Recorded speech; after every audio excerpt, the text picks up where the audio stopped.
Evening, everyone, and welcome back to BSG.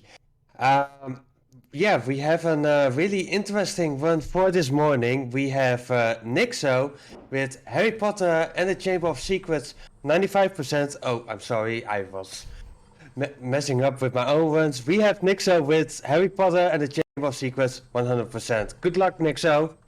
Thank you very much. Yeah, hopefully not 95%, because obviously we're gonna try to achieve 100%. It is quite easy to miss stuff in this game though.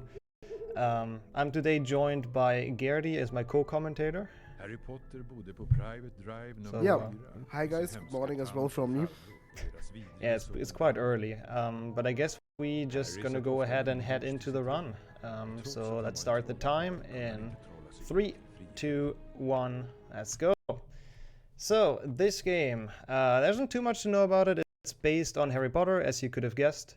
And it's also the PC version. I've already seen people in chat talk about it. They remember the game from their childhood, but it might not be the game you remember because there's 5 different versions of HP2 depending on the console you played it on. The PC one is probably arguably the most broken one. We already see the first glitch that this run or this game has, which is going to be the main glitch we're going to use, which is called brightness boosting. I guess we explain it later when it gets used a bit more. It's only like twice in this level. Yeah, what else do we have to go over? I guess 100% rules, because there is quite a lot that we have to collect. There are 101 wizard cards in this game, which we're about to pick up the first one very soon. Oh yeah, also meanwhile we'll just go out of bounds casually, because I told you this game is a little bit broken. And then on top of the wizard cards, we need all the secrets in an area. That's why I'm opening this door. We don't have to go in, but it's just a secret we need. We need to beat all the dueling champions in the castle. We need to beat all the Quidditch matches. And I do believe that's it. Did I miss something? Goal times. Oh yeah. Challenges. Oh, that's a big one. And we have to obtain all the Quidditch upgrades. That's also one, true. Which means we will need beans during this run, because Fred and George sell us their Quidditch armor and the broomstick, which sums up to 1,200 beans overall. Yeah, they're quite expensive. Yeah, they're pretty much scamming Harry out of it. Out of his hard-earned beans. It's kind of the currency in Hogwarts for whatever reason. All kids get an insane amount of sweets. And the teachers completely enable that. They just put them in their challenges. But yeah, it loosely follows the movie and the book. If you know Harry Potter, it's roughly the same story, but it makes up a lot of their own things. Like a lot of level are just kind of random challenges that they add in for playtime. One of the biggest brightness boosts in here, we don't have to take all the stairs, we can just make it up here. A little bit high. The danger with that one is that you unfortunately, die from fall damage quite easily. So if I go too high too many times, it might end quite poorly. And this is the first spell learning, which we'll have 4 in this game. So we learn 4 different spells. We already know a couple from the first game that Harry actually didn't forget during the summer break. During most of the games, like between those, he forgets all the spells he learned in the previous one. But this game teaches us 4 completely new ones, and the way you learn it is a very poor man's version of Dance Dance Revolution. So you're supposed to just press the arrow keys whenever they come up.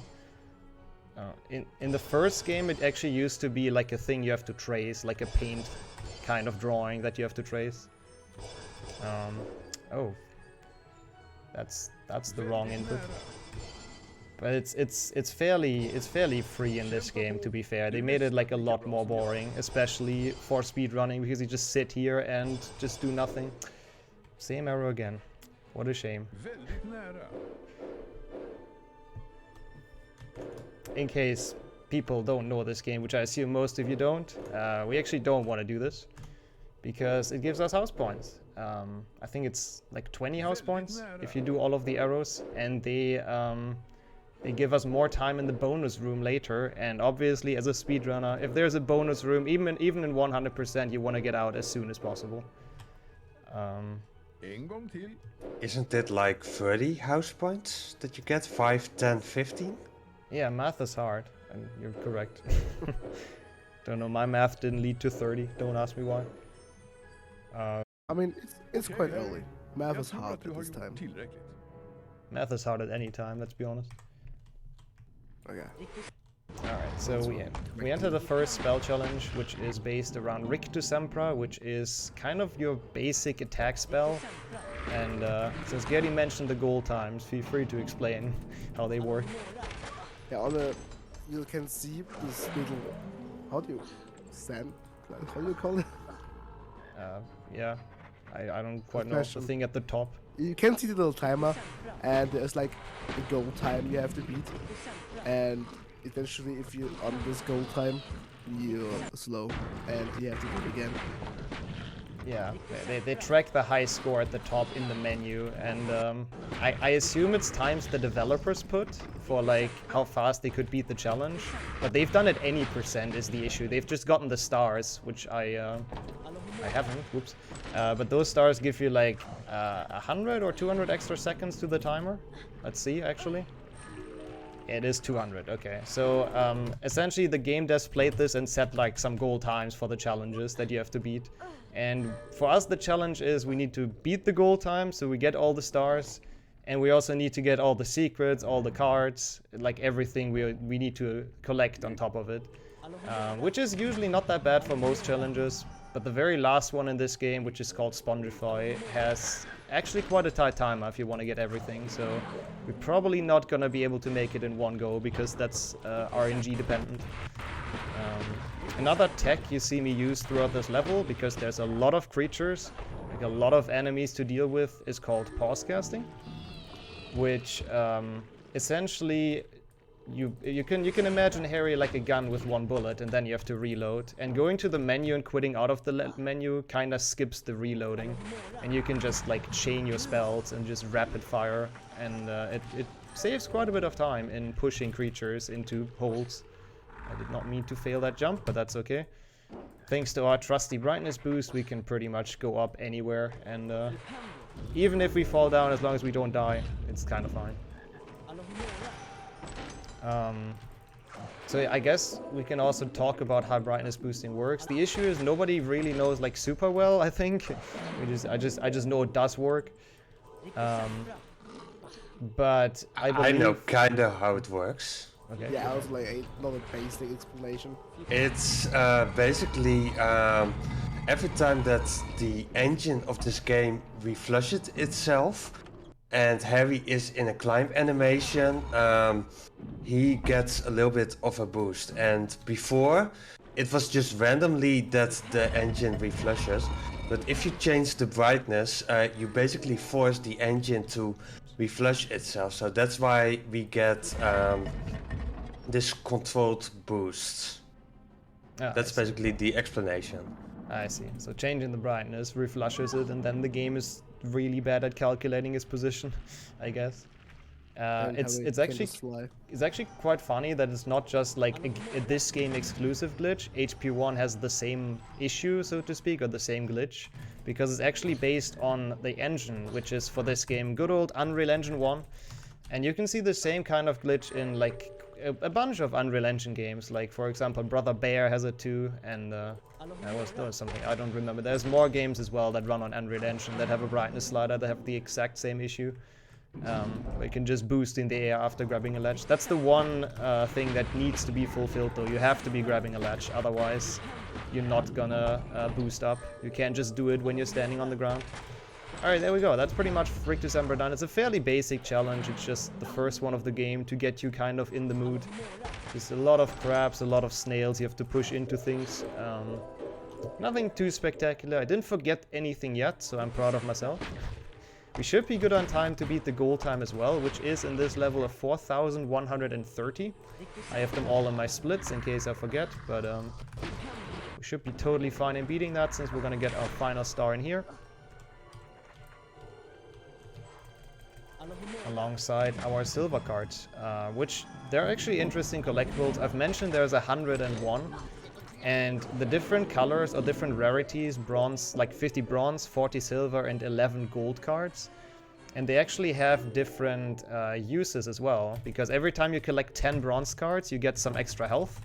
Harry gets an extra scar, which I don't know if that's a thing you want really, but the scar at the top left represents our health. So every 10 bronze cards you get another one, every 10 silver cards you get a silver key. And if you collect all of them, you can enter the hyper secret area of this game, which is the gold card challenge.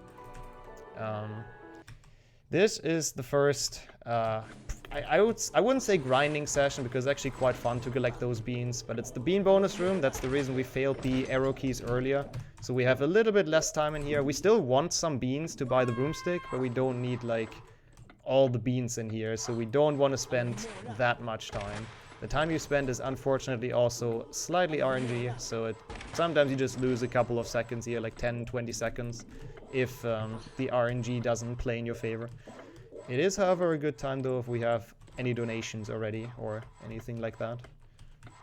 Well, we don't have any donations at the moment, but I can say a little bit about us. We are the Benelux Speedrunner Gathering. We organize bi-monthly gatherings in the Benelux for speedrunners. Due to the situation surrounding COVID-19, we're currently doing our events online for the time being. This event features streamers from both the Benelux and the rest of the world, like the two people that you hear right now are actually from Germany. And we are bringing you entertainment during the lockdown. And during this event, we are actually also raising money for Mind, which is a nationwide organization committed to prevent mental health issues and to support everyone who's dealing with mental issues themselves or within their family. All of your donations will go to Mind. And if I'm looking, I still have a little bit more time, because if you donate, you also have a chance to put your money towards a donation incentive. And as we speak, I am actually going to open another donation incentive, which is for Discworld Any Percent, where we can give a bone to Guestboat, the Wonder Dog. And trust me, I think it's a really good boy and you want to give him that bone. So we only need 50 euros for that, so I think we can make that. I'm sure we can. Yeah, there you go. You heard it. Keep up the donations. It's for a very good cause. And we're also almost out of the beam bonus room. It was slightly unfortunate RNG. I think we're losing 10 seconds to what would be optimal. The time in here actually depends on how many house points Slytherin has. So for once you want Slytherin to actually do well. They can have between 40 and 80 points. 80 points is essentially a myth. It did happen and it's also video captured, but it's so rare that it's once in a blue moon. And then everything else changes the time you're in the bean bonus room. The good news is we don't have to visit that room ever again. Like, we're gonna enter it, but we have ways to get out of all the other bean bonus rooms. And now we enter one of the other mini games in the game, which I feel like they've, same as the spell learning, kinda made worse from HP1 or compared to HP1. But those are the only two things they've made worse. But yeah, in HP1 you had full control over where you're going and flying. Like you could fly around the entire pitch. Now it's kind of like a weird auto-scroller where you just, like, you can't move much. Which, it's not the greatest Quidditch, to be honest. It's fairly lame. Like, this is as far as I can go to the left and right. Because you're just doing some boring Quidditch, do we have time for a quick donation? Sure. Because we got a 122 euros donation from Hans, saying, "Oh, hi Nixxo, hi Goody, good luck from Hans." Yep. Thank you very much, Hans. Dang. That's very, very appreciated. Thank you so much. And thanks for the good luck as well. Cool. There we go. We've made it past Quidditch. So we're on our way to potions lessons, which is actually like an infamous lesson. Everyone that starts running this game at some point comes in and is like, "Oh, I soft locked in potions. What do I do about it?" Because I actually do not know why that happens either, but if you open the chest, which has the potion ingredients, which you're gonna see right now, and then you walk into the cauldron too early, for some reason the cutscene after doesn't get skipped properly and you just like stuck in an infinite cutscene that doesn't resolve. So always wait a bit on top of the chest to make sure to not trigger that. This game actually has a lot of softlocks, and I feel like for as long as I've been running those, I pretty much triggered all of them at least once. And there are a lot of like really annoying ones that you can actually get quite frequently if you don't pay attention. At least most of them are fairly easy to avoid. And if we're talking about avoiding a softlock, the softlock nixxo was talking about, you can easily avoid it by just wait till Snape starts his voice line, and then you almost 100% want softlock. Yeah, I'm pretty sure it's guaranteed. It used to be different when we played this game on a higher frame rate, which is also an interesting story in its own, which I guess we can tell since we only have another spell learning. But you might see it in the bottom right corner very slightly. There's like a 60, which indicates the FPS of this game, because this game gets very, very janky if you play it in more than 60 FPS. So this is kind of what we settled on throughout the ages. 120 FPS is actually interesting though, because you can skip an entire challenge with it by just jumping out, and like the door closes behind you and you can just like jump out before the door closes, which is quite a cool skip, but it doesn't work on 60 FPS because cutscenes do skip slower on this frame rate. But it is a good trade against well, like game stability, so the game is not that janky, so it's definitely a good thing that we have it. Alright, on to the Scourge spell, which you also hear that when you run off this game. It does look like a fidget spinner, yes, we are aware. But it's essentially a spell that enables you to clean slime that goes leave behind or something like that is the lore in this game, as far as I know. I think Flitwick mentions it in a cutscene that we will skip. This game's cutscenes are almost like 99% skippable. There's only a couple that you cannot skip, because if you do skip them, the game breaks. The game literally softlocks. So the devs were like, we could fix this, but let's just make them unskippable. It's easier. Yeah, real lazy, essentially. That's what they probably thought. Too much effort. It's EA for you. Yeah, they probably didn't get paid enough to put that much work into those games. To be fair though, like at least the first 3 games, I would say they did put quite a bit of love into those. Like they have their own charm for sure. They hold up quite well. I mean, they tried like with other games, that we have to say. Yeah, they for sure. They definitely tried. If you take a look at 5 or 6, they tried to make something interesting and cool. It didn't 100% work out, like we could see on HP4. There was a nice idea, but it didn't really work out. But they had thoughts. They gave their best at some point. Yeah, they tried, I think, at least for the early games. Alright, so this fight again, we talked about softlocks. If you kill Peeves before the door closes for the next area, then it won't open again. So you also gotta be kinda like, I took this very safe because you don't want that in a marathon. But you actually gotta be fairly slow on actually beating Peeves. You could do it in a like brink of a couple seconds with the pause casting, but we really don't want that because it's another one of those triggers. If the door is still closing, it won't open. Another one of those softlocks that's easy to avoid, but they're really annoying if you haven't like encountered them before. Alright, Scourge should also be... Oops, I'm not on the best start here for Scourge, but that's okay. Should still be a pretty easy challenge to beat the goal time. We have to get to 3,755. The numbers they set for those goal times are incredibly random, but I still assume it's literally just when the dev finished with the level. That's just what they put. Because they make like no sense whatsoever. I also still feel like different people played those different challenges, because some of them are just so much harder to beat than others. So I don't know if it was the same person actually playing this game for all of them. But yeah, it's another fairly simple challenge. We just breeze through. It doesn't have that many enemies this time. It has a lot of secrets that are kind of annoying, like this one. You have to reuse the Lumos, which opens the wall.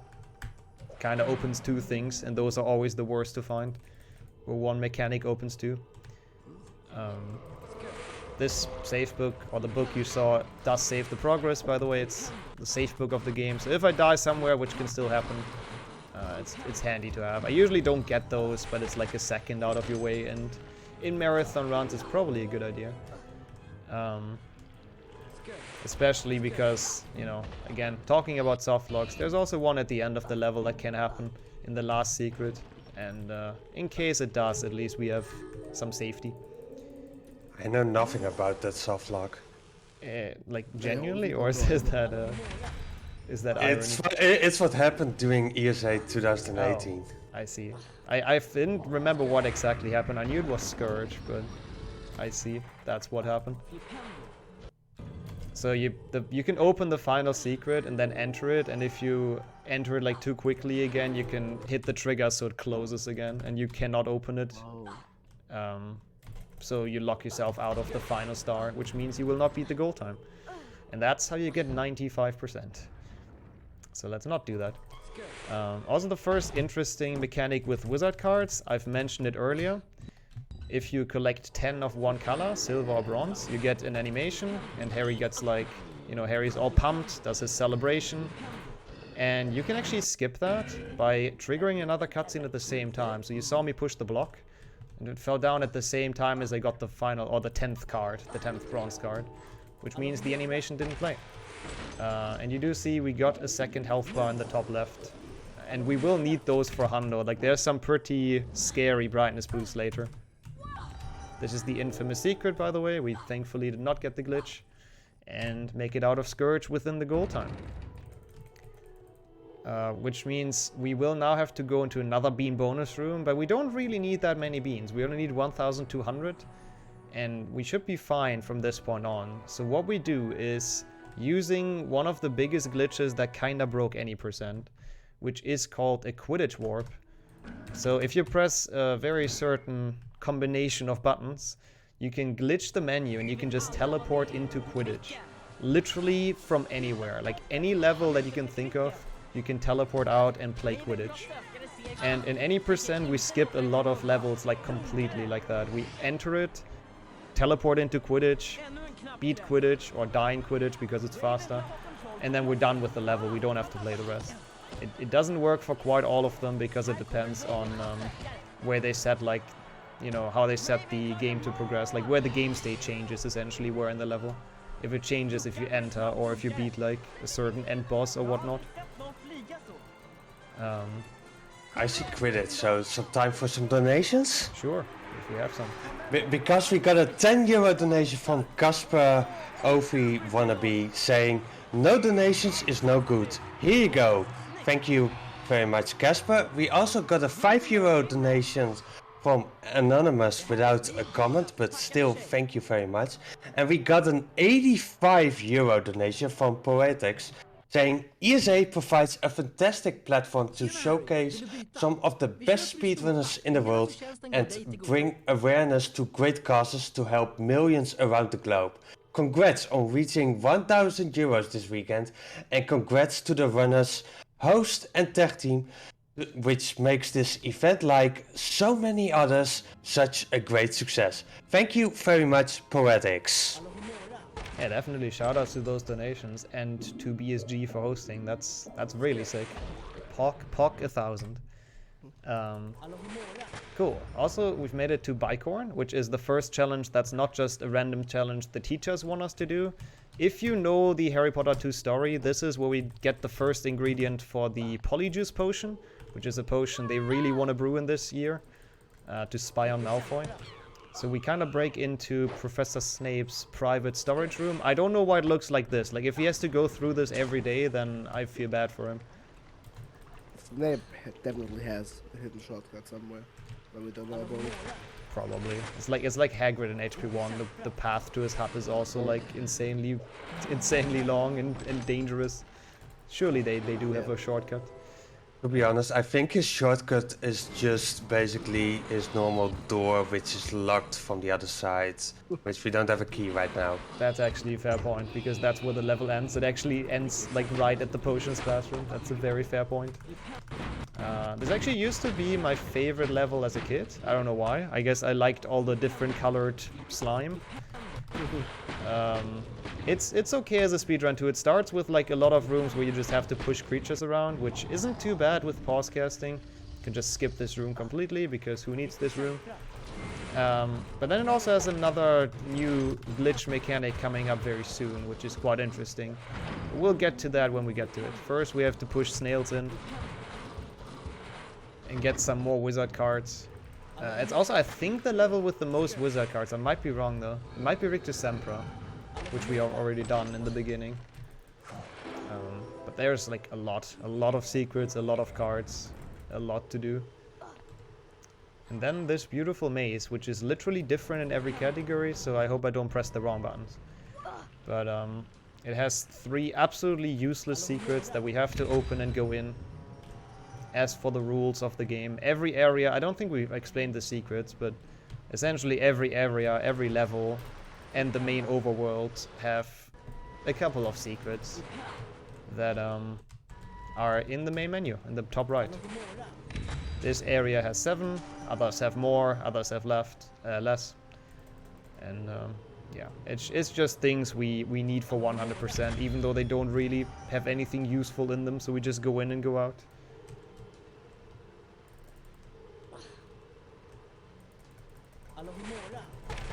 Okay, so we're getting closer to a thing called wheel skip, which is in this room.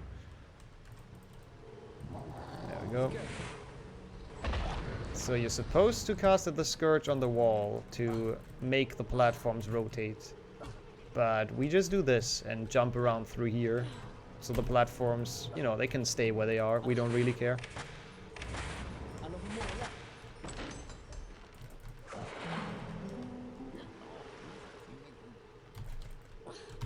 It doesn't save much over doing the platform route. It's actually like a lot, or not a lot, but a little bit harder than it looks. Like the final jump, especially on the last platform, is kind of max reach. Like it's somewhat hard to reach. It's definitely a trick that you struggle with when you like picking up this or start picking up this game.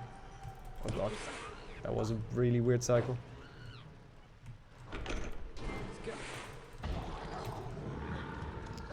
There we go. That's bicorn done. Not the smoothest. Oh, I messed up that boost. That's okay. I guess we do the manual way of climbing up. Yeah, it wasn't the smoothest, but at least we didn't die, so that's something. There we go. This does lead to Snape's classroom after all. And now he's even here, and we're just publicly stealing his wizard cards. The poor guy.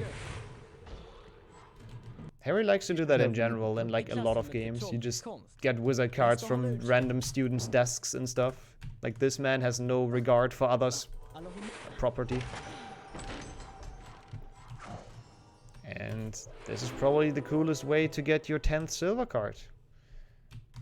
Because if you jump into a card, you don't get a static animation, but you get a slide out of it. Which, you know, it's like a little bit faster, obviously. You can have some progress while you have the animation of him celebrating, so it does save quite a bit.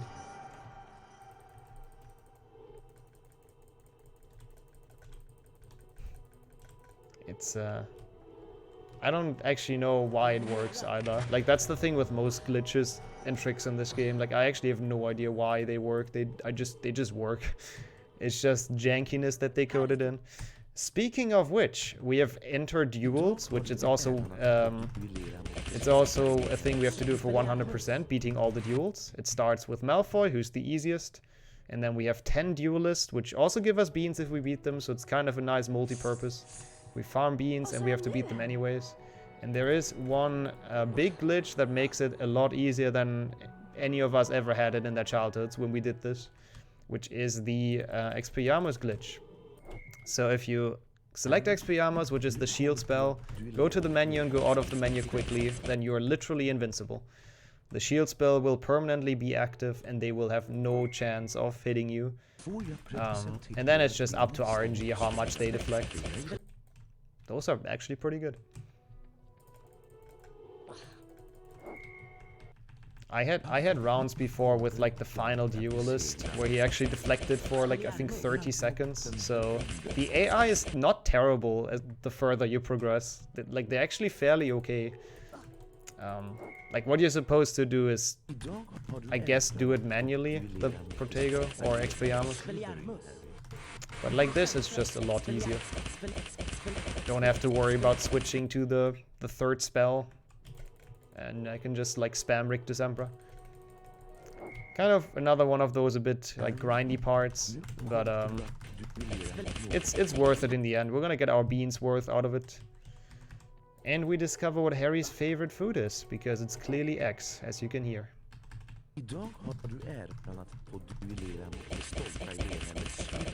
There's two really annoying ones coming up, which, yeah, this one and the next one are the annoying ones, because for now we just had like a free path, and now they start adding platforms that move around, which are really annoying, because they block your spells, quite obviously.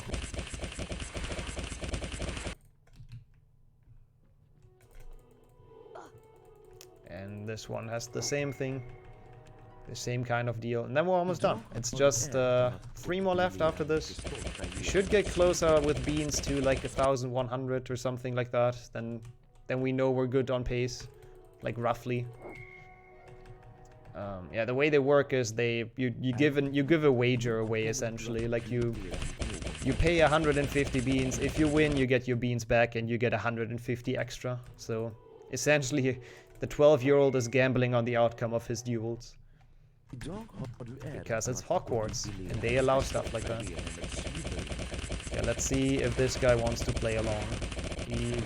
Nah, not bad, I guess. Could have been worse. So, in the new route, after this, since we have the beans now, we're supposed to buy the broomstick. But I'll do it later. It doesn't lose much time to do it later, only like 5 seconds or so, because for some reason, if you buy it now and then enter the next secret, the game likes to crash, and I really don't know why. I don't see the correlation. But for this marathon run, I'm not gonna risk it and just get the secret and the broomstick in separate run-throughs, just in case.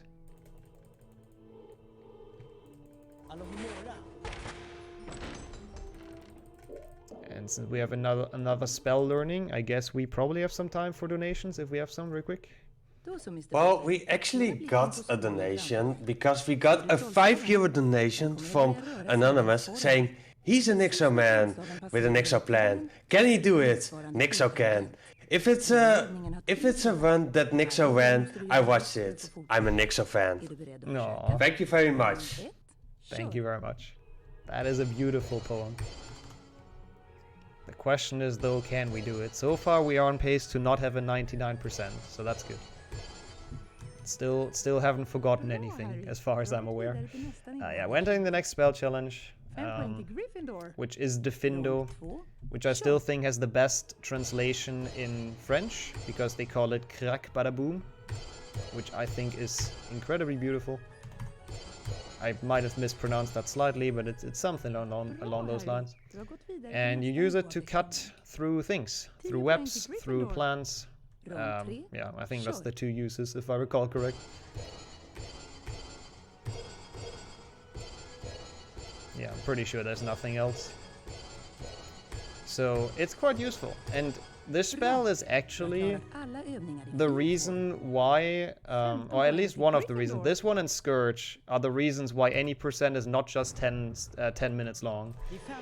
Because for any percent, you can actually enter the second to last level right at the start of the game, because of how broken this game is. But you cannot finish it, like you cannot beat it, because this game does not give you the spells. You only learn the spell literally when you do the spell learning, like the Dance Dance Revolution that we've just done. And yeah, there's just some plants in the way in the second to last level, which you cannot get rid of, unfortunately. Otherwise, any percent for this would literally just be 10 minutes.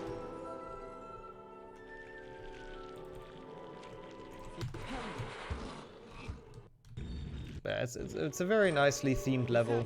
A lot of plants, a lot of mushrooms, which are, if you look into the booklet that comes with the disc of this game, those mushrooms are actually living creatures. They're not plants, apparently, in lore. And with Defindo, we literally decapitate them. So yeah, kids game, everyone. I'm not sure why they choose to make them animals over plants in the booklet. But we will not really deal with them. I don't think we're actually gonna harm a single hawk clump in this round, so that's pretty nice. Oops. We will harm a lot of pixies though. the blue guys that fly around, because they are incredibly annoying. They actually do quite a solid amount of damage, and they also block you when you're like jumping around. Alright, there we go.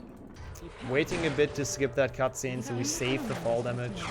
Just in case. We only have one health bar left, and this level has quite some tricky boosts.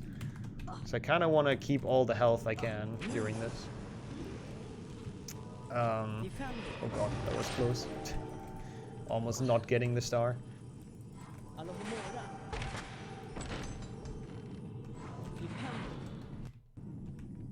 The secret is also really weird because it makes you backtrack, which I am, you know, personally never a fan of backtracking, but at least it's not that long. And I remember forgetting that quite recently, so not again. Not again, HP2. This time we remembered.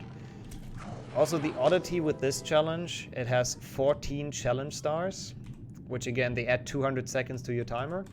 Every other challenge, I believe, has 10, right? Pretty sure at least. So for some reason they chose to give this one 14. It's a bit longer than all of the other ones as well. Like it's kind of weird. They just had so much fun building the Defendo challenge, I guess, that they couldn't stop. So this is the part where we have to be a bit careful because it has like really long or really high boosts that you don't want to fail. Yep, that's why I took the search book. Yeah. Oops. Not the greatest. I'm not entirely sure what happened there. I think I boosted a bit too high. I also kind of jinxed myself, let's be honest. And this level is quite fun if you have some time and the brightness boosting, because you can just go out of bounds and walk around on top of the level like we just did for a brief moment. They have built it in a way that it's like open air, so in all wizard cards it's actually, which is a category that only gets the wizard cards, which doesn't care about stars and the time. It's actually quite a fun route because you literally like 90% of the level just out of bounds, running from one area to another. Oh, that's not gonna make it. Oh my god, okay, that's not good. See, I told you, this part has some really stupid boosts. And that's where we take safe boosts. It's fine, it's fine. We have a generous estimate, so it's all good. Just an issue that we have to get this again. Like, the boost I just failed on is kind of hard to judge. I don't know, I don't really have a visual cue. Like, what we do for those boosts is, you might see it when I go to the menu, there's a small strip below the menu, because you drag your game, like you can customize your resolution, essentially. That's also why it has slight black borders left and right. And then on the small thing that you see below the menu, I can kind of judge how high I am in the boost. And how much higher we need to go. This should be fine. Yep, there we go. Did not die again. I'm gonna drink the potion we made earlier just for some extra health. We're not gonna need it later when we have like 5 health bars anyways. And then those snails are also kind of a bit stupid because they just always charge at you pretty much as far as their own, well, not death, but getting trapped in a random snail trap. So you kind of let the snails do the work for you.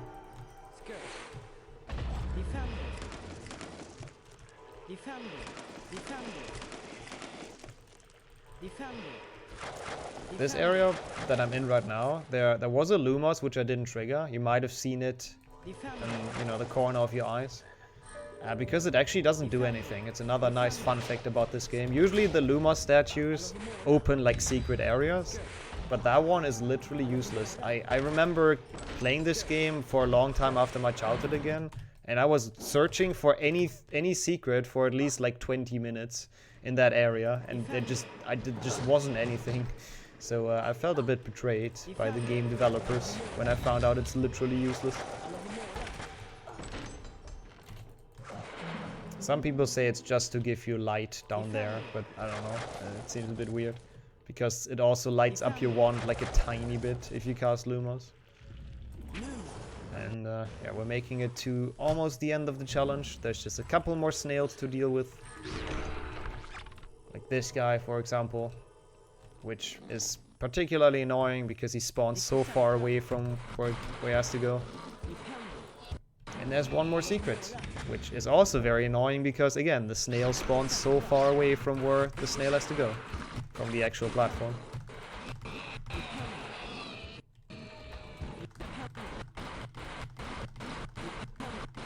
Thankfully, we have our trusty pause casting, so oops.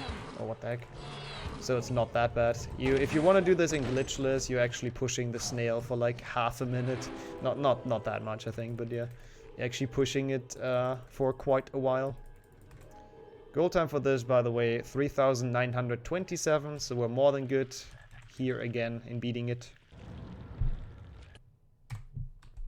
Even though those 2 deaths happen. Thankfully the timer gets reset when you die in a challenge.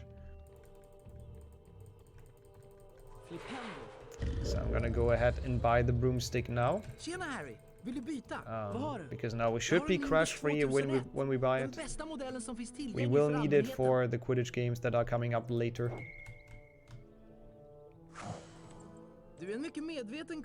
And I still think it's severely overpriced. 700 beans for... I mean, I guess it's a Nimbus... Actually, it's kind of cheap if you think about it. It's a Nimbus 2001. Pretty sure those are supposed to be like the high-end racing brooms, so... We essentially just brought like a Ferrari for 720 beans. I guess that is a reasonable price. Getting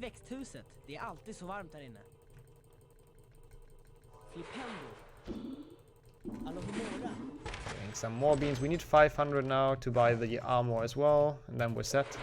Getting the cart slide into the wall, but that's actually intended so we don't slide too far. And my game crashed. Okay. Apparently it can happen here. See, that's the game crash I was talking about that I wanted to avoid on getting the card later. But apparently it doesn't matter. It just crashes anyways. That is good to know. It had to happen on a marathon. Nice.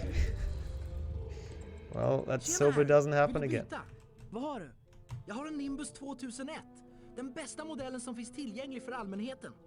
it's really... I actually wonder why that happens. When you like get the card after you buy the broomstick. I don't know what causes. You get like a really long error message. I haven't bothered reading through it. Maybe I should to understand why this happens.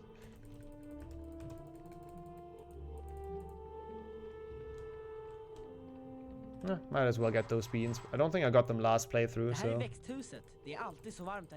Just intended crash to get some extra beans. Yeah, Swedish. That's a fair point. We do play this game in Swedish. Not because, I don't know, I am Swedish, I am German, as you can see by the flag, but it's faster by about, I think, 24 seconds, if I'm not correct. Not wrong, rather. And is it that much? I think it's something around that, yeah.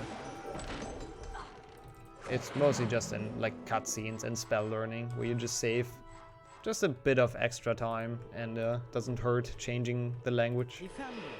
Like this game barely has any cutscenes, but in spell learning it shows. Okay, we enter the shortest challenge of this entire game, which is Boomslang. Another ingredient for the potion we want to brew. And has the same issue, oh, that was close, the same issue as Defendo. You can just easily go out of bounds on top of the roofs and pretty much, you know, cheese the entire level. Yeah, it's probably a bit more in 100 even then, because 100% also triggers like one cutscene that any percent doesn't, going into Dumbledore's office. There we go. That's essentially how the challenge looks from up top. It's a very beautiful out-of-bounds world. Need to get the secret, and then we're pretty much done. It's 2 secrets and 2 cards. Actually, 3 secrets and 2 cards in this area. So it's just a really short level. And we don't really see much of it because most of the time we're just on top of the area. But now we have actually a cool level coming up, or at least a cool, I don't know if I want to call it level, but we have Dumbledore's office coming up after a short beam bonus room, which we play Quidditch during again, this time with a bit of a special setup, which involves a couple more button presses. There you go. To teleport into the last match, which you can just win a little bit extra. But since we have some more time, feel free to go ahead with some donations if there are any. Well, there is actually one, and I think it's a little bit of a challenge towards you, because we got a €10 donation from Complex Beaver saying 50 more for 1 Go Spongify. Thank you very much, Complex Beaver.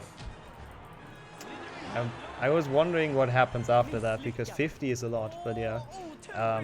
We somewhat explained that earlier, but the goal time in the spell challenges is sometimes harder to beat in 1 go with getting all the secrets, and sometimes easier. And Spongify is one where it's actually very difficult to beat it in 1 go while making the time.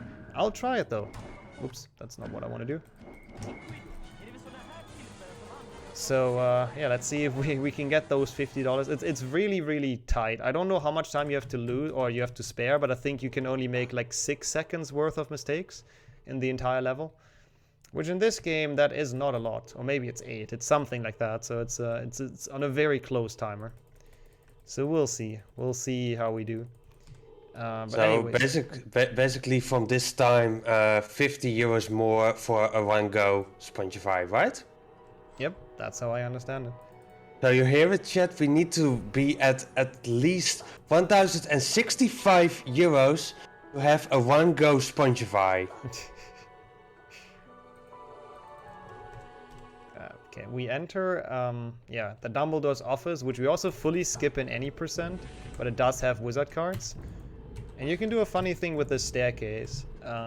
If you jump around like we do in any %, there goes McGonagall, then the characters don't quite spawn where they're supposed to, because they're supposed to spawn on the staircase. So we just kind of killed McGonagall by making her fall down the stairs. She's fine. She's down here. And there goes Harry. That's how I also go downstairs every day. Just backflip. I also mentioned that earlier. One of the cutscenes we cannot skip. I believe if you skip this one, like if you mod it so you can skip it, then this entrance soft locks, if I recall correct. And that's why they just chose to not have it skippable. Because again, devs being lazy, they could have fixed it, but not having the cutscene skippable fixes it too. This office actually has quite a, well, I don't know if it's a funny story really, but it has a story with the cards. Because we always believe that those cards, once you miss them, they're gone. Like most cards in this game you can buy from traders, except if they're in spell challenges. And we also thought that those cards were not buyable, that you couldn't get them if you missed them in here. But it turns out I don't know why we thought that, but you can literally just buy them like any other card in areas you cannot go back to. So it's kind of been an urban legend that you cannot miss those or everything's like over. But thankfully if you miss one, well, there's a secret in there too, but if you only miss a card, you can still recover by buying it from the traders in like around the castle. And to exit out, because there's also a cutscene when you exit it, which I believe is like 40 seconds or so, we also just Quidditch warp, play another match. We have to do those anyways for 100%. They are part of the requirements, so we might as well do them now. Or like spread them out during the run and skip some cutscenes in the meantime. The thing we actually haven't mentioned for the Quidditch matches is they're also RNG. There's a lot of RNG into 100%. And it, like, you need, like, the opposing team has to lead by more than 100 points, essentially. Then you can only catch the snitch. Before that, the game will literally just not let you. So every time Gryffindor scores, you lose time. So you want Gryffindor to be as bad as possible. So Slytherin leads by 100 points. as quick as possible. So every goal Gryffindor scores equals 10 seconds that you lose.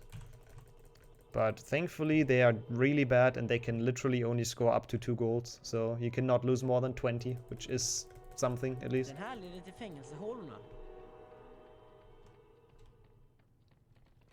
Where are you going?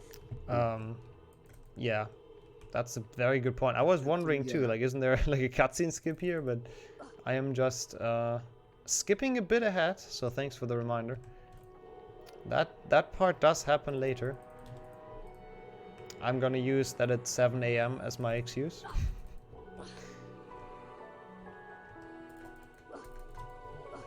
Because we still need to talk to Hermione in the bathroom, and she tells us, hey, to finish the potion, we need a part of Goyle, or a piece of Goyle, or whatever it is in the books. Piece, I believe, which is gonna be his hair.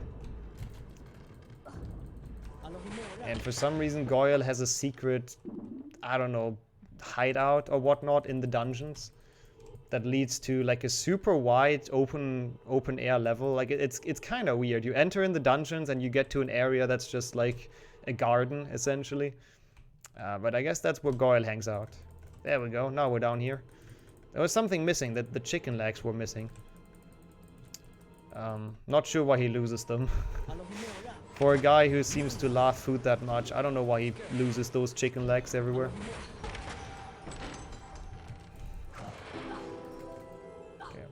That's the final wizard card we need for this area for now. And this challenge is probably the hardest, I would say, in 100%. It has a lot of high brightness boosts again. You've seen how well I did in Defender, so hopefully they're gonna be okay. We'll see. Nice mushroom bob. So this one you only have 1 chance for, because you have to cast on the block as well. Nice, there we go. That's the first one. So it's actually quite difficult. You need to find the correct timing to ledge grab the block, and if you fail, you cannot redo it because you cannot push the block again. So that is the first one I was like a little bit scared of at least. Also fun fact, this room for some reason has no fall damage. Or it does have fall damage, but it's like you need to fall from higher than you can in that room. Like it's impossible to take fall damage essentially. I'm not sure why, but one of the many oddities of this game. So, yeah, wherever you fall down from, you're always safe. Ouch. A lot of secrets in this. It's a really wide area where you can go a lot of different paths. You can go, yeah, there's like kind of a roundabout here even. So, for casual players, it's the first time where it's not just a completely linear level, really. And sadly, this elevator cannot be really skipped. It could be if you could jump just a little bit higher, you could jump over the trigger, but like this, we have to defeat all the enemies that rain down on us. Thankfully, snails kind of defeat themselves. They're not the smartest. There we go.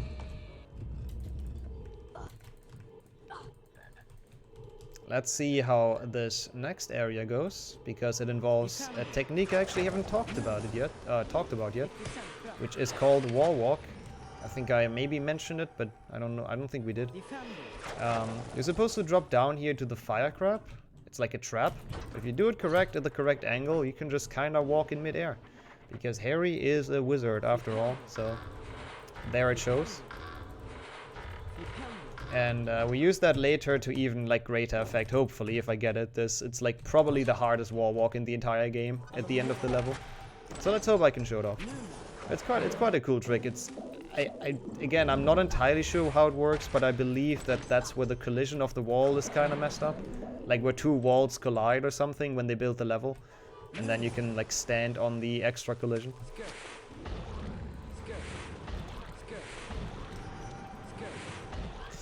Oh no. I did see that coming. I still chose to not do anything about it, but that pixie was right above our head. I said it before as well, pixies are awful. They block you wherever they go, so rip Harry. Could not get the jump out. That's okay though. Again, we have a fairly generous estimate, so even with those mistakes and the game crash, we're fine. we got this.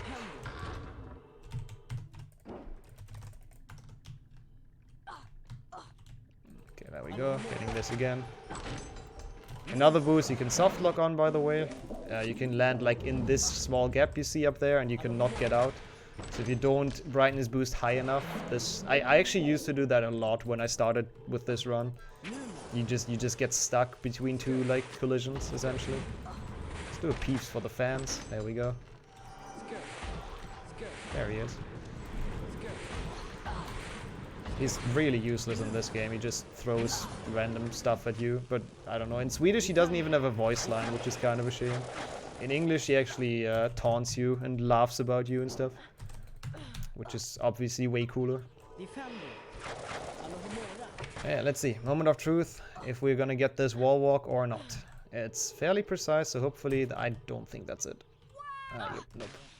Essentially, if you do it right, you can walk in the wall again and make the jump onto the, you know, make the jump over, so you don't have to boost up here, which I cannot seem to get.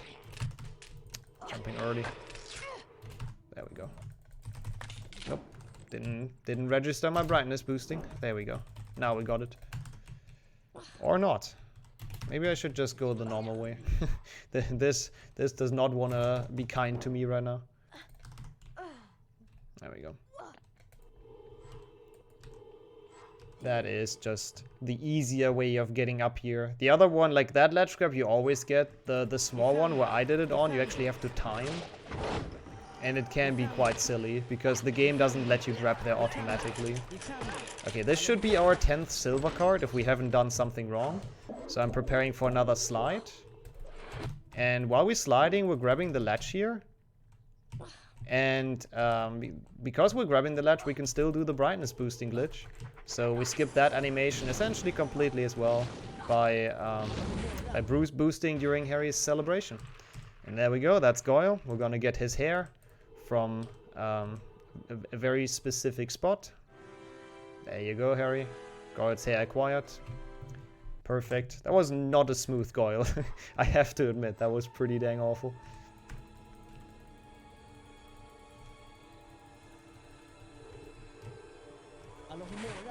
As we open some more secrets in the castle, some of the ones that are left.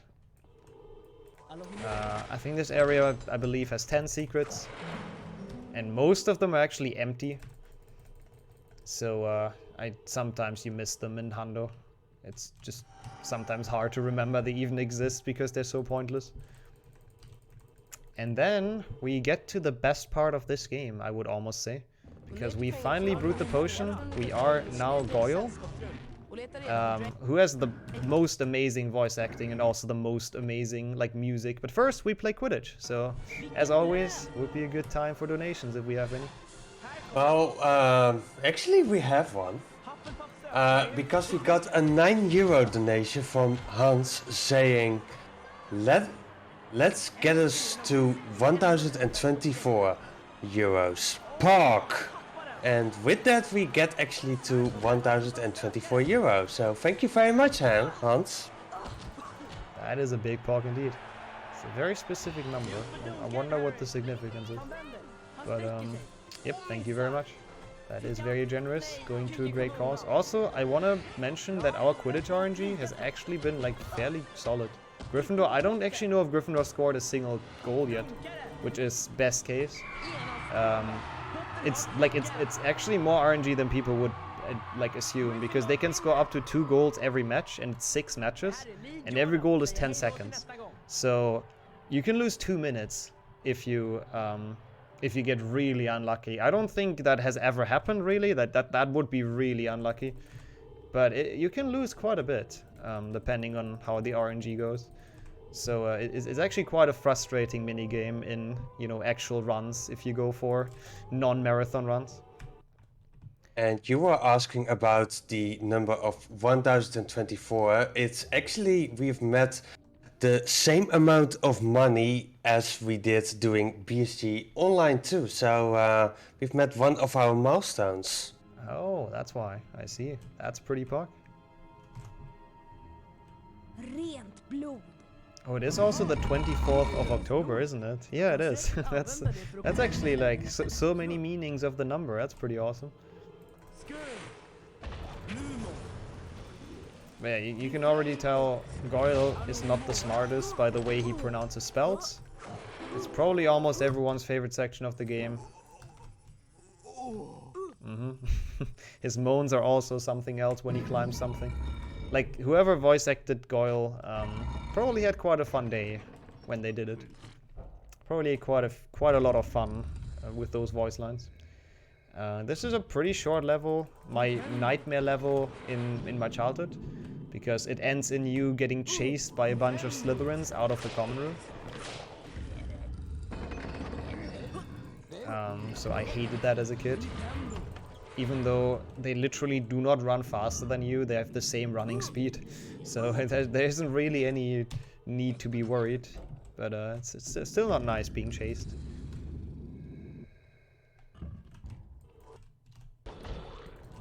Did you talk already about double inputs? Oh, I know. I don't think I have. They actually will be very important for this level, so that's a good reminder. So yeah, double inputs. This game in the menu allows you to bind 2 inputs to one direction. So for example, whenever I move forward, I don't just move forward with your standard W. I move forward with 2 buttons, which for me are Q and W. Most people use like Shift and W, I believe, but anything works. And that way you have a way faster acceleration. Your top speed stays the same, but your acceleration is like a lot faster. And that makes this trick possible. Yeah, we kind of outsmart the devs there. They didn't realize you can do that, and you can make it across the bridge before it falls down. You're supposed to go all the way around and trigger some like switches that fixate the bridge essentially. So it saves quite a bit of climbing around. But yeah, we constantly do it. We're constantly doing the double inputs whenever we move forward, sideways, leftways? That's not a word. Forward, sideways, and backwards. Whatever direction, we always have 2 inputs for it. Which does take a while to get used to, but I literally do it in every game at this point. Like, if there's a game where something is bound on Q, I'm almost guaranteed to trigger it. Like, if there's like some ultimate attack or something hit on Q, there's a 99% chance I trigger it on accident at some point, because I just want to move forward, which is a bit of an issue. Alright, Slytherin common room, we're still Goyle, so we can do the secrets now, when we're not getting bothered by the Slytherins, really. Even though it's gotta be suspicious to have Goyle all of a sudden be like smart and actually find the secrets in this common room. It's kind of a weird personality change all of a sudden for the guy. And same as for a lot of the other card animations, you can skip this one too. I did not get it, it was close, but I kind of messed it up a bit. So now we have to wait for Goyle to finish his celebration, but if you grab the latch during it, it also just stops and you can continue moving. That was not great. We'll see it more often in the future though.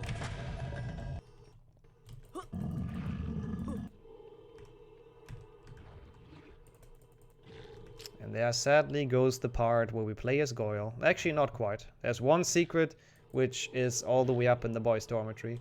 If you try to enter the girls' dormitory, by the way, there's a cutscene of them being like, oh, you don't belong here, go away.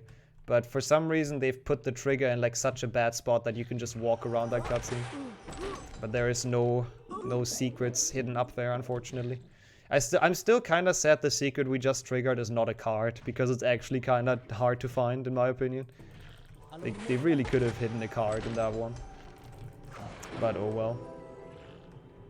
And now we have turned back into Harry. Oh, that's kind of an unfortunate cycle, but it should be okay.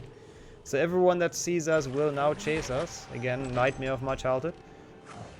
But they are not entirely, like, they're not really intelligent, and they're also not really fast, so we kind of just don't care. They're not gonna get us anyways.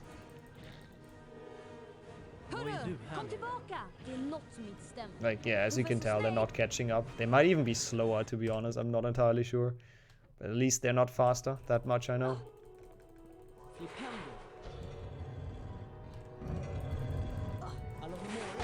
And with that, we are approaching the second time we get taught by Lockhart, which he was also the teacher for the very first spell challenge.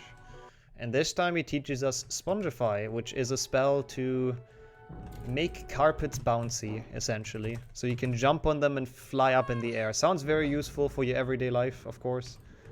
Who doesn't want a spongy or a bouncy carpet?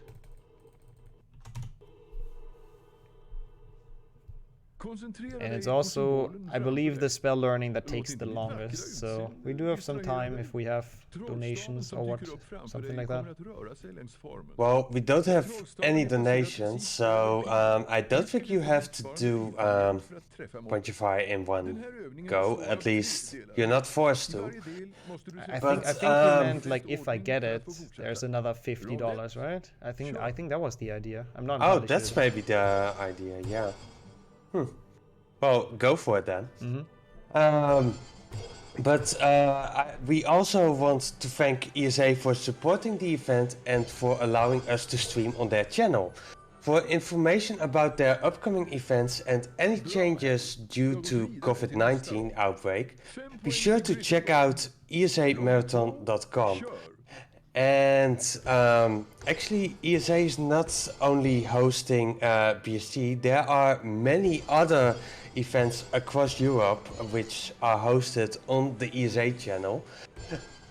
And some of them are the British UK SG, which is a marathon which is held like 4 times a year in Glasgow. And they are actually supporting Crisis. And they are also doing their events online for the time being.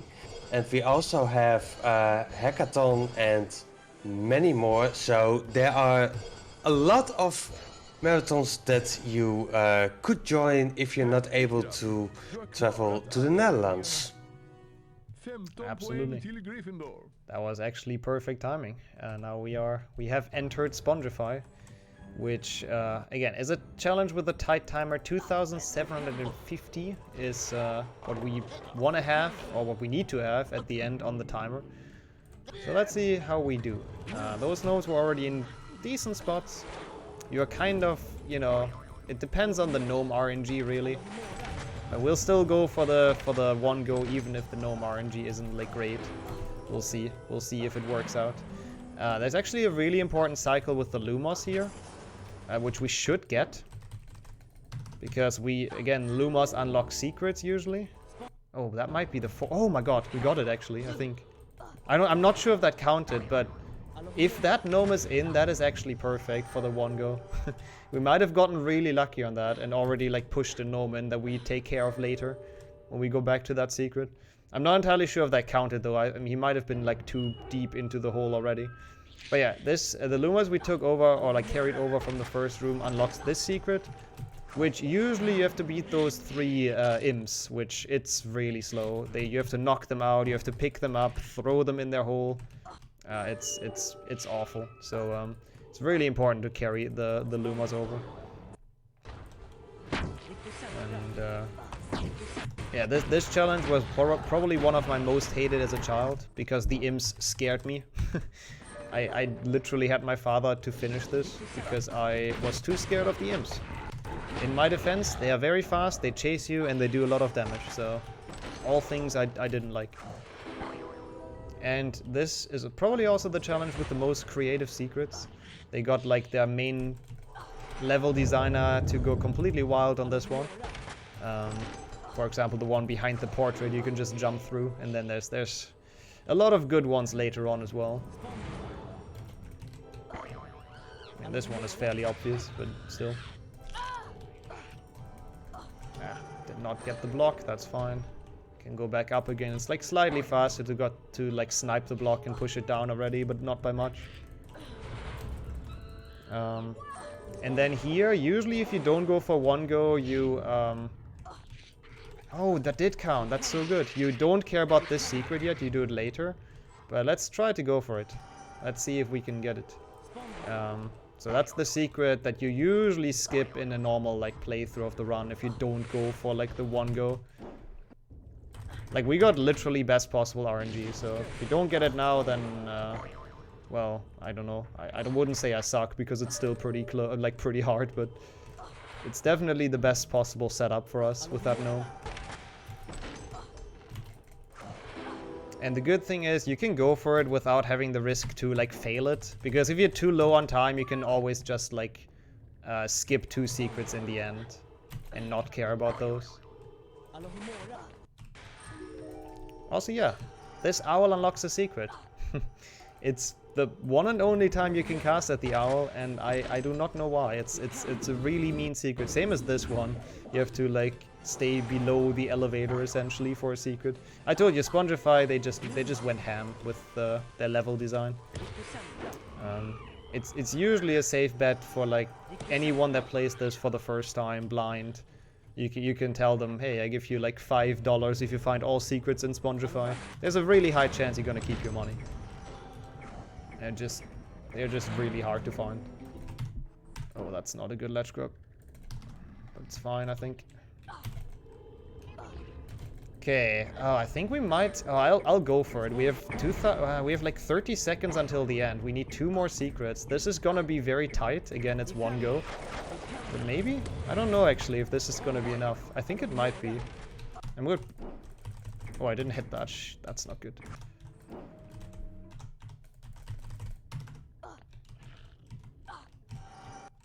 Oh no, I opened HP1 in the background. Let's try that again. That was not a good last segment. Good thing we got the safe book. Now I kind of want to, you know, at least attempt it once without opening HP1 on accident. That's actually a good thing to talk about as well, which I didn't mention. But in order to do the boosting, we actually have to reload our game, which essentially just means we open it again in the background. And we have a hotkey for that. But I also have a hotkey for HP1, which I, accidentally pressed. Okay, are we gonna make that? We have 10 seconds left. I believe we are. I don't know if that's gonna be counted since I had to reload once, but there you go. That is one go Spongify with 1 reload because I opened HP1. But that was actually really solid Spongify. I'm quite happy with that. I have to admit.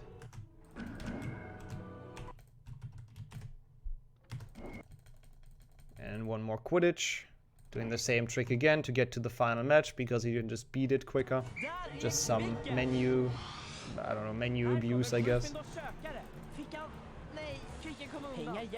Well, if we are doing some Quidditch, I think I have some time to talk. Of course. Because I want to mention a donation incentive which is coming up in like 40 minutes from now, which is for Hard Corps Uprising.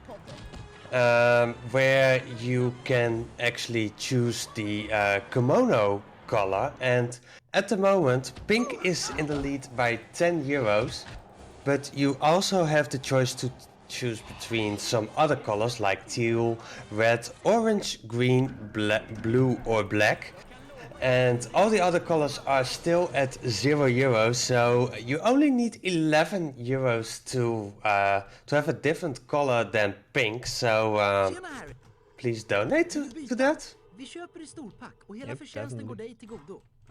Also, in my excitement over getting the 1 go Spongify, I kinda didn't remember to get enough beans. This chest you usually don't want to open, but we are, I think, 8 beans short to get the Quidditch armor, which we need to buy now. Actually, I mean, I guess I actually don't have to buy it now, but we want to be on 500 beans to buy it, like at least after the last Quidditch warp, which is also happening soon. Then we need to get it because it is a requirement for 100%. I've not been in this secret yet. And now we just kind of do the final cleanup of the game, or in the castle, because we are heading towards the end of the run already, unfortunately. There's a bit left, but only 2 more level. Oh, whoops. That was an amazing card grab. So we have, yeah, the forest and the final chamber of secrets. But first, we get some cards. And if everything went correct, this should be another silver key. Yep, there we go. Didn't quite get the angle right. It's a bit difficult because you do it in like in a cutscene skip, you angle yourself. If you do it properly, you can like slide all the way through this hallway and make some extra ground or gain some extra ground. But still, like, not bad. As long as you don't fall back down again, I guess it's fine. Yeah, the entire Hogwarts economy runs on beans. It's actually quite interesting. In HP1, beans are actually like one collector's card goes for 25 beans. In this game, there's a gigantic inflation, and like one card goes for 200 or 300, depending on the rarity. And then in HP3, there's even more of an inflation, and they go for like loads. Like they even have extra currencies, not just beans, because the inflation was too high, I guess. So yeah, they make beans worth less, unfortunately. Also, if I, see that correctly, I believe we do have the donation for the Wongo Spongify, do we? Well, yeah, we got an answer from Complex Beaver because he donated 50 euros saying, does it really count? But whatever, I hate money. Thank you very much, Complex Beaver. Yeah, that's very generous for the charity. And I think we can let it slide, It was a fairly okay Spongify, except that one HP1 opening, but yeah. So, we get one more card, then we enter the Hagrid cutscene, which I would love to watch. Wait, I'll get that card later. I did a quick reroute on accident, because I might have missed a card in one of the classrooms. That's okay. I don't actually know what I've done there. I think I missed 2 cards. That's fine. We'll get them. We get teleported there anyways later, so it's just gonna lose a bit. It's again, I'll blame it fully on the fact that it's early in the day. That's gonna be my excuse for everything that goes down wrong in this run. And this is gonna be, unfortunately, well, actually kind of fortunately, the last Quidditch.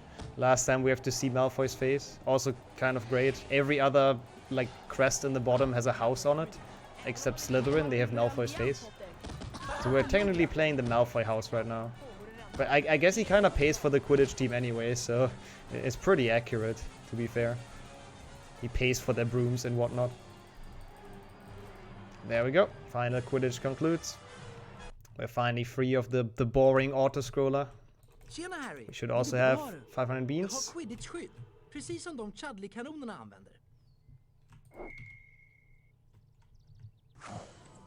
There's also a bit of RNG involved with the buying here.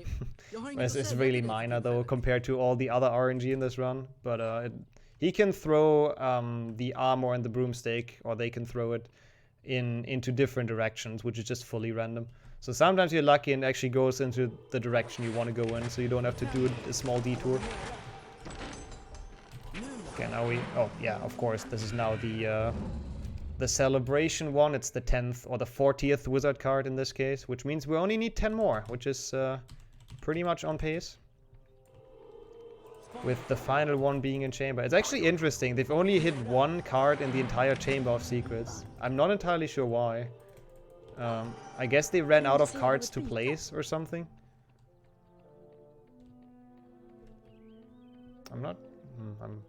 Didn't make that in time for the Lumos. Not entirely sure what I did there, but it's fine. Just gotta recast the Lumos.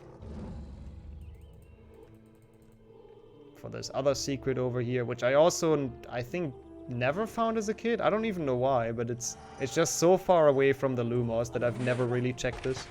And there's a secret in a secret, because you open this on the other side if you jump on the switch. So it's always fair. If you don't find the one secret, you're also not gonna find the other one. That is good game design for you. Oops. Yeah, it's a good question how the beans and wizard cards get into the Chamber of Secrets. And also why Harry is picking them up after all those years of them just laying there. It's probably not save to get a bean out of the Chamber of Secrets that hasn't been opened for the last, what, 50 years? I believe it is in the book. And just eat it.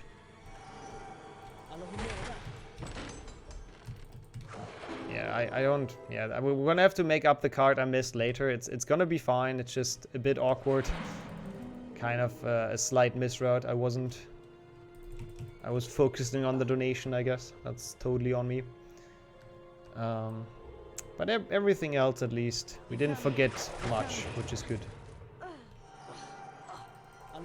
It's not gonna be a 95% run for once, so that's cool. Just gonna get the final cards in the castle. There's a lot of stuff hidden in the castle, so it's a bit annoying to go around here. But you gotta get them at some point, and right now it's just the most optimal because you have to go down anyways. One of the worst secrets, by the way, you need 2 spells that you learn pretty late into the game, but you can already open it. Like, you can see the card at the beginning of the game, and you cannot unlock the power to actually open the secret until, like, much, much later. So I absolutely hated that. Also, there's one special thing with this map, because you might be wondering, hey, you've just entered those secrets, right? Why are you going in them again? It's because they made the night and the day map different maps. It's not just the same map, but night. It's literally a completely different map. So all the secrets that we've already gotten are like back to being like unchecked, essentially. So we have to go back to them and get them again. What's interesting though is that the hitbox is weird for this one. You might have heard it, hopefully. We got the secret just from the outside. You heard the I don't even know how to describe it, the secret sound, I guess. So for some reason at night all of the triggers are bigger, but the secrets reset, so you've seen those before. We've got to go back into them for, you know, completing this map properly. And it's gonna be the first time we make it down to Hagrid's hut. Kind of a nice area, quite beautiful. Has one card, which if you forget that one, your run is kind of ruined. Because it's such a long way to Hagrid.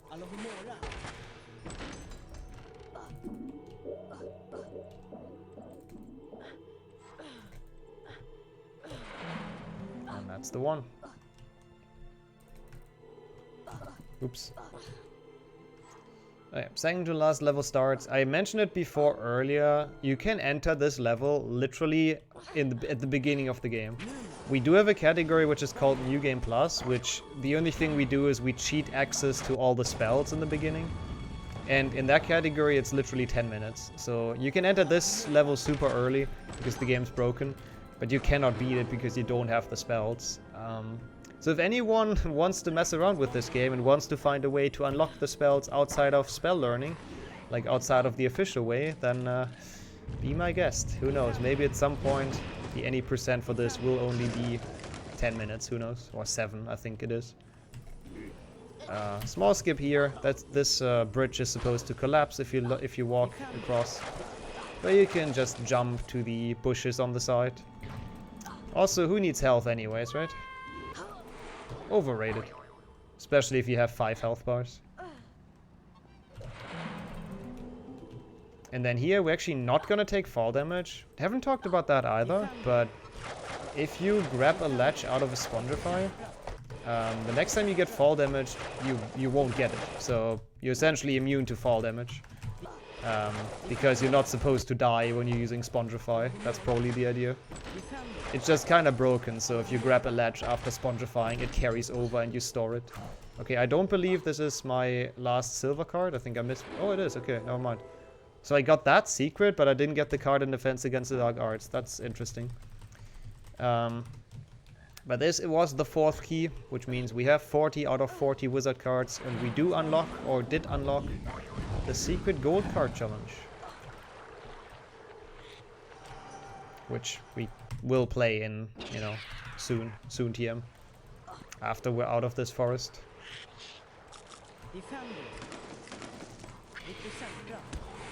Which has, like, the enemies we know already, but in, like, really big. Which is kind of a nice touch, by the way. There's gigantic bow truckles and gigantic spiders. And And also, well, a very gigantic spider as well. But I don't want to spoil anyone. I assume most people know the Harry Potter plot though, or just don't care either. But there is a pretty large spider as the final boss in this area. Also, I don't think it's gonna be too bad, but small audio warning because Aragog tends to be very loud in this game. Audio balancing is not EA's forte, so they made Aragog sound on a sound slider you cannot adjust. If you turn down the in-game sound, it doesn't matter. Aragog stays the same. That's actually quite pleasant. Also a nice prank to play on new runners when they get to this section. Just tell them to turn up the game sound all the way, because there's important audio cues, and then and then watch their reaction, I guess. It's a pretty boring fight. You're just shooting Rictus Sempers at the spider. We do it with pause casting because we get more damage in. Since we have that much health, I don't even have to move. Like, I'm not even gonna bother moving when it attacks.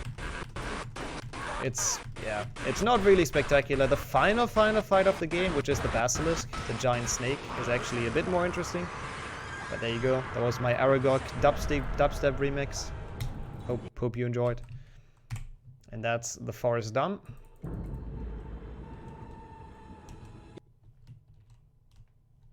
And we can finally go into probably most people's favorite area when if they got it as a kid, or if they opened it as a kid. Because we can finally open this room, which they introduced all the way in the beginning in the cutscene that we skipped, but still. So if you have all the 40 wizard cards, you can open this. Proudest moment of my childhood. And it's actually quite a cool challenge. They have 11 special cards with very special people.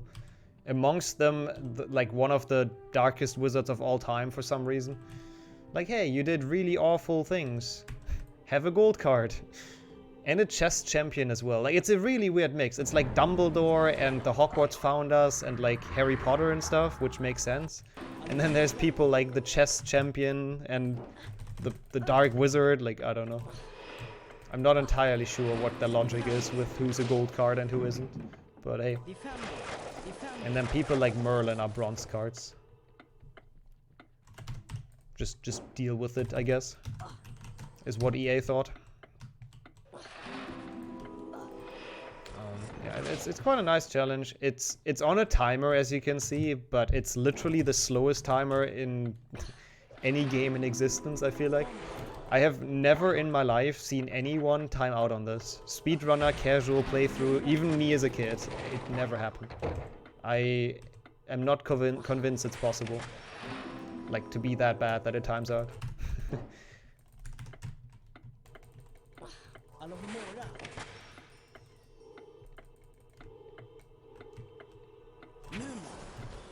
Oops. Skipping cutscenes is hard. There we go. That's the chess guy. It's also a challenge that has a lot of different ways to solve it. Like, a lot of different pathways. But most of the time we're just gonna boost through anyways. Oh, what? I just sniped that block on accident. So I couldn't do the boost up. That was actually quite something. If I would have tried that, I couldn't have made it, actually. Sniping that right before the jump so we couldn't grab it properly. But there we go. To be honest, I don't remember me doing this as a kid. But I don't remember timing out, but I might as well have. I was not good at playing this game as a kid in the slightest. So I might want to take that back, actually. Okay, we have one more card left, which is the man, the myth, the legend. Oh, don't get stuck in the wall. And in every Harry Potter game, Harry Potter is the last card you collect. At least it should be. In this, like in our case, it isn't, because we don't need to get all the bronze cards to get the gold cards. So we actually have one card after Harry, but oh, there he is. But usually they try to make it in 1, 2, and 3 that the final card you get is Harry Potter himself. Oops.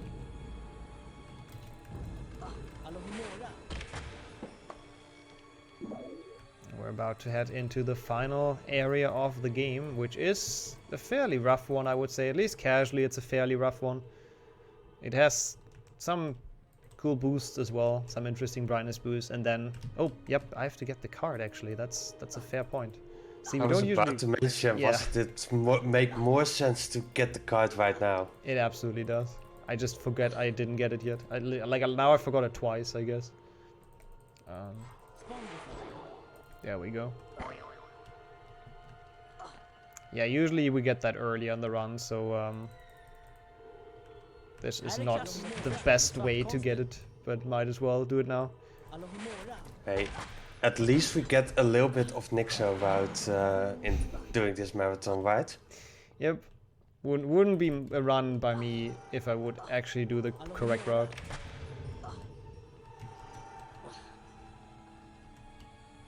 There we go. Now we've gotten the secret, we've gotten the card. We can now finally enter the final area, which is chamber. I don't know if I've mentioned that yet. Feel like I'm having some deja vus here. Also, you can soft lock in this, entering the chamber of secrets. If you wait too long, this thing goes all the way down, and you get stuck between that. Almost what I just did. If you get stuck between the sink and the wall, you literally cannot get out, and you have to reload your save.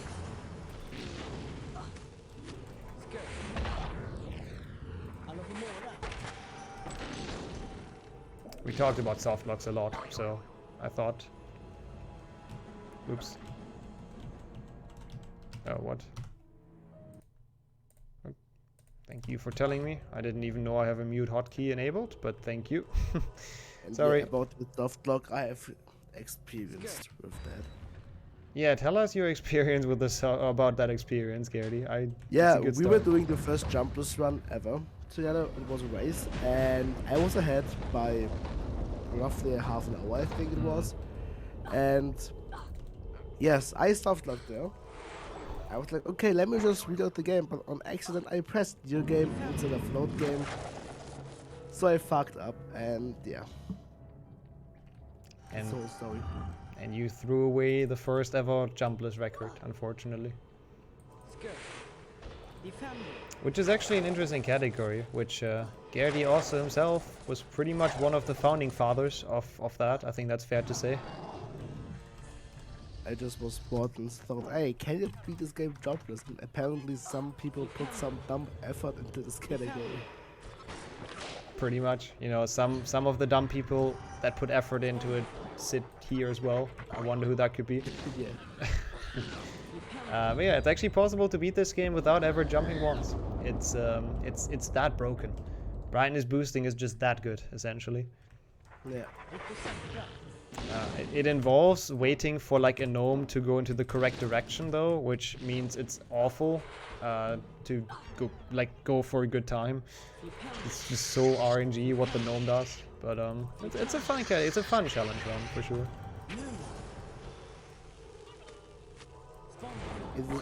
It shows quite well how broken this game is, I guess. Yeah, for sure. Also, fun fact about this area. Yeah, I have a lot of fun facts today. The menu says you can get 3 secrets. This 4 secrets. The other side is the 4th one. Why did I not enter the other side? Well, they messed up. It's another case of EA coding, and that secret is not active. So we will only ever get 3 out of 4 secrets in this area. So if you, as a kid, if you've played this and you really tried to 100% and you could never find one secret in the chamber, like in this area, well, you're not bad. It's just they are bad, really. And they just literally didn't activate the trigger. So technically this is not a valid 100%, but it is by our rules, because you literally cannot get that secret. It's impossible. Also, that was our final wizard card, so now we have stocked up on lives. We have the small Indiana Jones section where we get followed by a big rock. And maybe that's another hot take, but I've also never seen anyone die here. That boulder moves in speeds like, I don't know, it's so slow. If you don't go AFK and get like a coffee or something, I don't think you'll die here either. Like, look where it's at. It's barely made half the path down. So yeah, it's a really weird section. It's right before the end, so it's supposed to be hard, but it's just really free. For a kid, it could be hard.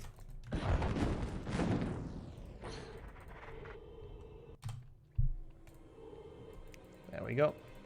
That's the final chamber, which I still believe they've like built quite well in this game. Like, it looks okay. If if you've seen the movie, essentially. And we have the final boss fight, the snake, which also means time is coming up. Just a small heads up. Just have to beat this boss, essentially, and then there's a bit of walking. The first phase is very free. It's just kind of stationary and shoots some poison. And then this one is, if you have like low health, it's actually quite difficult because it shoots poison on random. We have a glitch here as well that if you shoot a shot and then instantly step into poison, Harry like insta shoots another shot. So you kind of do damage to it, or one poison next to the basilisk, so you can run into it and damage yourself and just shoot way more shots. And the snake, which is also kind of dumb, can only die in this vent because it has to be here for the cutscene. So if you're gonna try to kill it in any other vent, it's not gonna work. It literally has to be that one because of the cutscene. And there we go. That's gonna be it. Time is coming up very shortly now. Once we enter the Great Hall. And time. There we have it. I believe, yep, that is an estimate. Let's go. Even with those crashes. And I believe that should be 100%. So there we have it. One final thing to do, which is stopping the car in the credits, because we can. There we go. Now you have a frozen car. And the frozen headwind. Shoutouts to everyone, I guess, that let us be on this. Shoutouts to Gerdy for joining commentary, Raz for hosting, BSG for having us, and of course all the people that were watching and donating. Appreciate that. Keep it up. The marathon is still long, so keep those donations coming.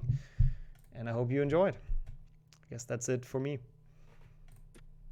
Well, thank you, nixxo, for finally showing 100% at a BSG marathon. So next up, oh god, we have Hard Corps Uprising by Anti-Aaron. But first we are going to play some ads, and this is also the end of my hosting shift, so I hope you guys enjoyed it. I enjoyed you guys, and please be nice to the next host, at least. Please stay tuned.